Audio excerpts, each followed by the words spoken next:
அன்பின் பிதாவே, இந்த காலை வேளைக்கா உமக்கு நன்றி செலுத்துகிறோம். நீ சகல ஆறுதலின் தேவன். உம்மை நன்றியோடு துதிக்கிறோம், ஸ்தோத்தரிக்கிறோம். ஒரு தாய் தேற்றுகிறது போல நான் உங்களை தேற்றுவேன் என்று சொல்லியிருக்கிறீர். அதற்காக துதிக்கிறோம். உம்முடைய வார்த்தைகள் எங்களை ஆறுதல் படுத்துகிறதற்காக ஸ்தோத்தரிக்கிறோம். ஆண்டவரே, நீர் எங்களோடு கூட இருக்கிறீர். அதற்காக துதிக்கிறோம், ஸ்தோத்தரிக்கிறோம். இந்த நாளின் வேத தியானத்தை எங்களுக்கு ஆசீர்வதித்து தாங்க. நீங்க எங்க கூட பேசுங்க. நேசிக்கிற இயேசு கிறிஸ்துவின் இனிய நாமத்தில் கேட்கிறோம் பிதாவே, ஆமென். லூக்கா 22வது அதிகாரம். பஸ்கா எனப்பட்ட புளிப்பில்லாத அப்ப பண்டிகை சமீபமாயிற்று. இந்த பஸ்கான்றது இஸ்ரவேல் மக்கள் எகிப்துல இருந்து அடிமைத்தனத்திலிருந்து விடுதலையாக்கி வெளியே கர்த்தர் கொண்டு வரும்போது அவங்க கொண்டாடும்படியா ஆண்டவர் குறித்த அந்த பண்டிகை தான் பஸ்கா பண்டிகை. என்னாகமம் 28வது அதிகாரம் 16ல இருந்து 25 வரைக்கும் இந்த பஸ்கா பண்டிகையை எப்படி ஆசரிக்கணும் அப்படின்றத அங்க சொல்லப்பட்டிருக்கு. 7 நாட்கள் அந்த புளிப்பில்லாத அப்ப பண்டிகைய அவங்க கொண்டாடினாங்க. அப்பொழுது பிரதான ஆசாரியரும் வேத பாரகரும் அவரை கொலை செய்யும்படி யோசித்து, பிரதான ஆசாரியர் அப்படின்றது ஆலயத்தோட தலைவர், ஆலயத்துல பணி செய்யக்கூடியவர் தலைவராயிருந்து, வேத பாரகர் இவங்களும் ஆலய வேதத்தை நல்லா கற்று தேர்ந்தவங்க, ஜனங்களுக்கு வேதத்தை போதிக்கக்கூடியவங்க, தலைவர்கள். இவங்க ஆவிக்குரிய காரியத்துல முன்னின்று நடத்த வேண்டிய இவங்க இயேசுவை கொலை செய்யணும்னு யோசித்து, ஏன் அப்படின்னா இவங்களுக்குள்ள பொறாம. ஜனங்கள் எல்லாம் இயேசுவுக்கு பின்னாடி போறாங்க, அவரை தலைவராய் ஏற்றுக்கொண்டு அவர் சொல்றத கேட்கிறாங்க. அவர் மேல உள்ள பொறாமையினால அவரை கொலை செய்ய யோசித்து, ஜனங்களுக்கு பயப்பட்டபடியினால். ஜனங்களுக்கு ஏன் பயப்படுறாங்க? ஜனங்கள் இயேசுவை ஏற்றுக்கொண்டதுனால அவருக்கு பின் சென்று அவருடைய உபதேசத்தை அதிகாலையில போய் நம்ம கேட்டாங்கன்னு சொல்லிட்டு முந்தின அதிகாரம் 38வது வசனத்துல நம்ம பார்த்தோம். ஜனங்கள் இயேசுவின் உபதேசத்தை கேட்டு அதை பின்பற்றுகிறவர்களா இருந்தாங்க. அதனால அவங்களுக்கு பயந்து எவ்விதமாய் அப்படி செய்யலாம் என்று வகை தேடினார்கள். எப்படி அவரை கொலை செய்கிறது அப்படின்ற யோசிச்சு வகை தேடி அப்படியே செயல்பட்டு கொண்டிருந்தாங்க. அப்பொழுது 12 ஒருவனாகிய ஸ்காரியோத் என்னும் மறுபேர் கொண்ட யூதாசுக்குள்ள சாத்தான் புகுந்தான். 12 பேர்ல இயேசுவின் சீஷர்கள்ல ஒருவனாய் இருந்த யூதாஸ் தனக்கு கொடுக்கப்பட்ட அந்த ஸ்லாக்கியத்தை அவன் உணரல. இயேசுவ தேவனுடைய குமாரனா அவன் ஏற்றுக்கொள்ளல. அவனுக்குள்ள சாத்தான் புகுந்துட்டான் அப்படின்னு சொல்லப்பட்டிருக்கு. யாக்கோபு 4:7 தேவனுக்கு கீழ்ப்படியுங்கள், பிசாசுக்கு எதிர்த்து நில்லுங்கள், அப்பொழுது அவன் உங்களை விட்டு ஓடி போவான் அப்படின்னு சொல்லியிருக்கு. பிசாசுக்கு இடம் கொடுத்தாதான் அவன் உள்ள புகுந்து கிரியை செய்ய முடியும்.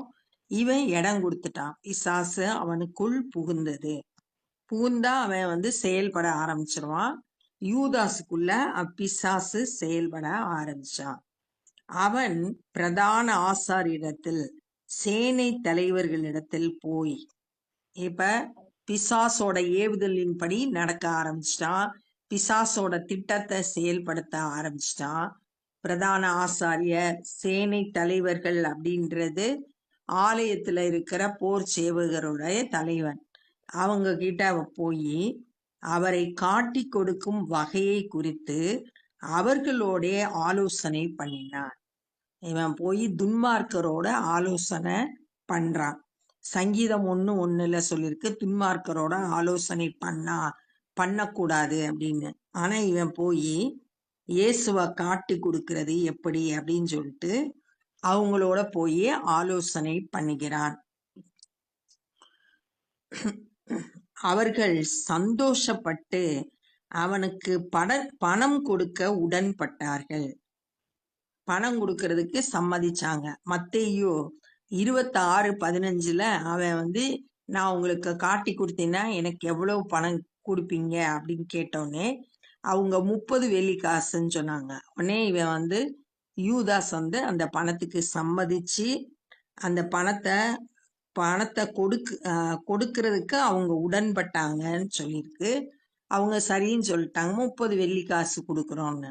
1 தீமோத்தேயு 6:10 சொல்லியிருக்கு, பண ஆசை எல்லா தீமைக்கும் வேறாகிறது அப்படின்னு. இவனுக்குள்ள இருந்த அந்த பண ஆசை இயேசுவை காட்டி கொடுக்கறதுக்கு ஆயத்தமாயிட்டான், உடன்பட்டான். அதற்கு அவன் சம்மதித்து, நீதிமொழிகள் 1:10 பாவிகள் உனக்கு நயங்காட்டினாலோ அவங்களுக்கு சம்மதியாதே அப்படின்னு சொல்லியிருக்கு. ஆனா இவன் அவங்களுக்கு சம்மதிக்கிறான்.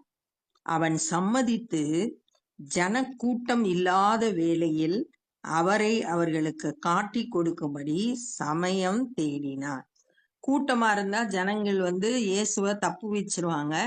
அதனால கூட்டம் இல்லாத நேரத்துல பார்த்து அவரை காட்டி கொடுக்கறதுக்கு அவன் டைம் பார்த்துக்கிட்டு இருந்தான். பஸ்கா பலியிட வேண்டிய புளிப்பில்லாத அப்ப பண்டிகை நாள் வந்தது. அவங்க பலி செலுத்த வேண்டிய புளிப்பில்லாத அப்ப பண்டிகை நாள் வந்தது. அப்பொழுது அவர் பேதுருவையும் யோவானையும் அழைத்து, தம்முடைய சீஷர்கள்ல இயேசு கிறிஸ்து தமக்கு 3 சீஷர்களை ரொம்ப அதிகமா தன்னோடு கூட வைத்திருந்தார். பேதுரு, யோவான், யாக்கோபு.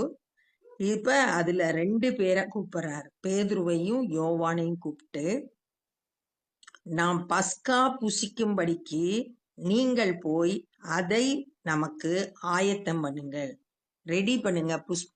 பஸ்கா புசிக்கிறதுக்கு ஏற்ற இடத்த நீங்க போய் ஆயத்தம் பண்ணுங்க அப்படின்னு சொல்லிட்டு அவங்களுக்கு ஒரு வேலைய கொடுக்கிறாரு, பேதுருவுக்கும் யோவானுக்கும்.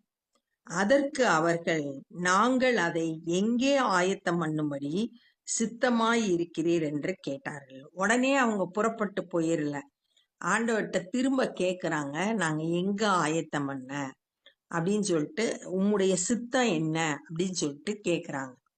நமக்கு இது ஒரு நல்ல எக்ஸாம்பிள். நம்ம ஆண்டவரிடத்துல அவருடைய சித்தத்தை கேட்டு செயல்பட்டோம்னா ரொம்ப சரியா இருக்கும். அது எளிதா செய்யறதுக்கு ஆண்டவர் வழி நடத்துவார்.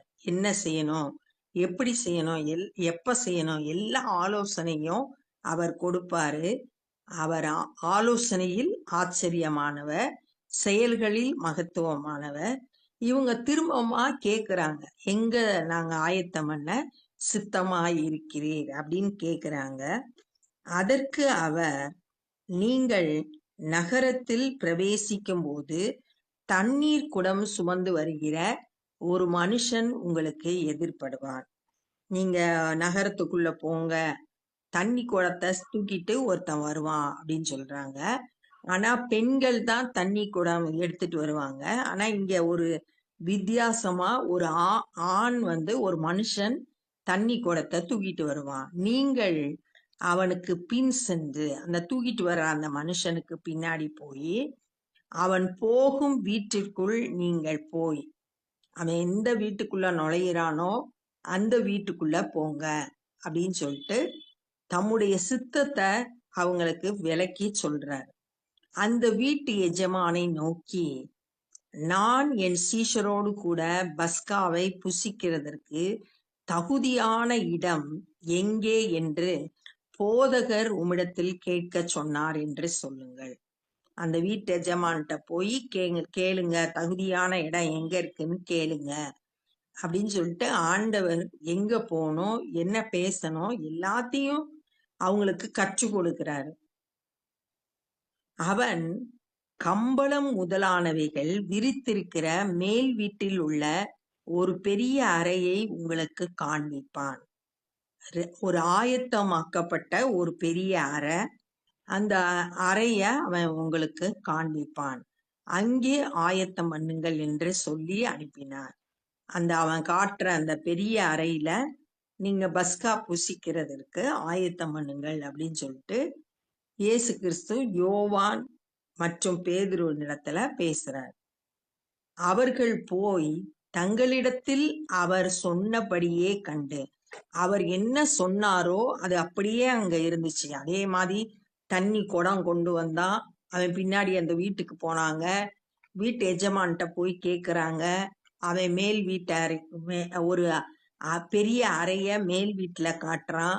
அது கம்பளம் எல்லாம் விரிச்சு ஆயத்தமா இருக்கு. அவர் சொன்னது அப்படியே இருந்துச்சு. அதை பார்த்து பஸ்காவை ஆயத்தம் பண்ணினார்கள். அந்த இடத்துல ஆண்டவரோட சித்தத்தின்படி அவர் சொன்ன இடத்துல பஸ்காவை ஆயத்தம் பண்ணினாங்க அப்படின்றத பார்த்தோம். அப்ப இந்த நாள்ல என்ன கற்றுக்கொள்றோம் அப்படின்னா, பிரதான ஆசாரியரும் வேத பாரகரும் இயேசுவை கொலை செய்ய வகை தேடினாங்க.